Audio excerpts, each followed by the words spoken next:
BNP chairperson Begum Khaleda জিয়ার শারীরিক অবস্থা সংকটাপন্ন। তাকে উন্নত চিকিৎসার জন্য বিদেশে নেওয়া প্রয়োজন।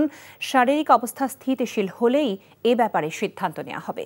গুলশানে বিএনপি চেয়ারপারসনের কার্যালয়ে সংবাদ সম্মেলনে দলটির মহাসচিব মির্জা ফখরুল ইসলাম আলমগীর জানান, এভারকেয়ার হাসপাতালে মেডিকেল বোর্ড খালেদা জিয়ার শারীরিক অবস্থা নিয়ে পর্যালোচনা করছেন।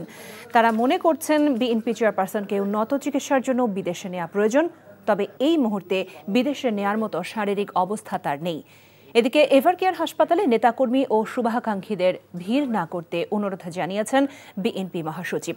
সংবাদ সম্মেলনে ৫৫তম বিজয় দিবস উপলক্ষে ডিসেম্বর মাস জুড়ে বিএনপির কর্মসূচিও ঘোষণা করেন মির্জা ফখরুল।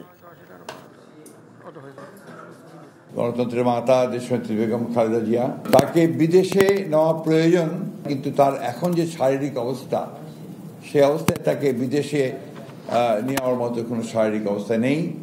শারীরিক অবস্থা আল্লাহর অশেষ রহমতে যদি স্টেবল হয়, তখন চিন্তা করে দেখা হবে যে তাকে বিদেশে নেওয়া সম্ভব হবে কিনা। বিএনপির উদ্যোগে ১ ডিসেম্বর থেকে ১৬ ডিসেম্বর পর্যন্ত দেশব্যাপী অনুষ্ঠিত হবে বিশেষ কর্মসূচি বিজয়ের মাসে বিজয় মশাল রোড শো।